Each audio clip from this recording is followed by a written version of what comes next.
प्रियो, आज मैं आपसे एक अत्यंत महत्वपूर्ण विषय पर कुछ बातें साझा करना चाहती हूँ। ये ऐसी 5 आदतें जो इंसान को गरीब बना देती हैं। वो कौन सी ऐसी आदतें हैं जिन्हें हमारे लिए छोड़ना बहुत ज़रूरी है या जिनसे दूर रहना हमारे लिए ज़रूरी है। ये सिर्फ आर्थिक गरीबी की बात नहीं है, बल्कि मानसिक, नैतिक और आत्मिक गरीबी की भी बात है। इस विषय की प्रेरणा हमें उस महान आत्मा से मिलती है जिनका नाम है बिली ग्राहम। ये एक आध्यात्मिक प्रचारक जिन्होंने न केवल धर्म की बात की बल्कि जीवन जीने की सच्ची राह भी बताई है। तो आइए हम जानते हैं उन 5 मुख्य आदतों के बारे में जो इंसान को गरीब बना देती हैं। नंबर 1, समय की बर्बादी। समय परमेश्वर का दिया गया सबसे मूल्यवान उपहार है। इसे गंवाना जीवन गंवाने के समान है। समय की बर्बादी गरीबी की सबसे बड़ी वजहों में से एक है। बहुत से लोग अपने दिन का बड़ा हिस्सा बिना किसी योजना के सोशल मीडिया, टीवी या व्यर्थ की गतिविधियों में गंवा देते हैं, जबकि समय का सही उपयोग करके हम नई बातें सीख सकते हैं, अपने काम को बेहतर बना सकते हैं और जीवन में आगे बढ़ सकते हैं। समय की कदर ना करने वाला व्यक्ति धीरे धीरे पीछे छूटता रहता है।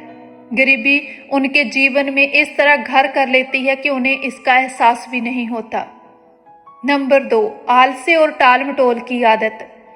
परमेश्वर हमें अवसर देता है, लेकिन कार्य करने की जिम्मेदारी हमारी है। आलस्य किसी भी सफल व्यक्ति का दुश्मन है।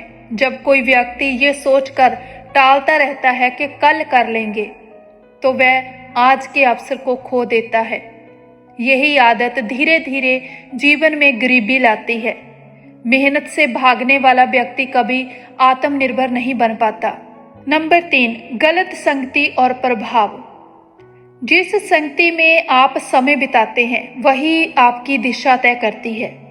इंसान जैसा देखता है, सुनता है और जिन लोगों के साथ रहता है वैसा ही बन जाता है।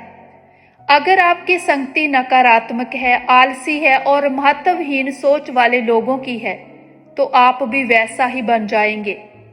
ऐसे लोग ना तो खुद आगे बढ़ते हैं और ना ही दूसरों को आगे बढ़ने देते हैं।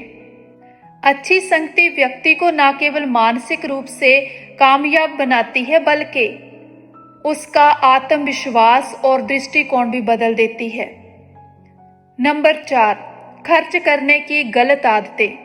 धन एक संसाधन है और परमेश्वर का आशीर्वाद है, लेकिन इसका प्रबंधन हमारा उत्तरदायित्व है। बहुत से लोग कमाते तो हैं लेकिन बचाते नहीं। उनका धन गलत चीजों में खर्च हो जाता है, जैसे कि फैशन, दिखावा करना या तुरंत संतुष्टि पाने की चाह। अगर हम बजट बनाना नहीं सीखते और अनुशासन नहीं अपनाते, तो चाहे कितनी भी कमाई हो, गरीबी पास ही रहती है। प्रियो, हमें धन का सदुपयोग करना चाहिए। जरूरत की चीजों पर खर्च करें, बचत करें और दूसरों की मदद करें। नंबर 5, आत्मिक दरिद्रता और नैतिक पतन। यदि आत्मा दरिद्र है तो कोई भी बाहरी समृद्धि स्थायी नहीं रह सकती। यदि किसी व्यक्ति के अंदर नैतिकता, ईमानदारी और आत्मिक चेतना की कमी है, तो वो कभी भी सचमुच कामयाब नहीं हो सकता। बेईमानी, छल, कपट और झूठ बोलकर भले ही कुछ समय के लिए हम धन कमा लें, लेकिन इससे आत्मा दरिद्र हो जाती है। ऐसे लोग समाज और परमेश्वर दोनों की नजर में गिर जाते हैं। प्रियो, गरीबी कोई अभिशाप नहीं है, लेकिन अगर हम इन 5 आदतों को छोड़ दें, नंबर 1, समय की बर्बादी, नंबर 2, आलस्य, नंबर 3, गलत संगति, नंबर 4, फजूल खर्ची और नंबर 5, आत्मिक दरिद्रता, तो हम स्वयं ही अपने जीवन में अभाव को आमंत्रण देते हैं।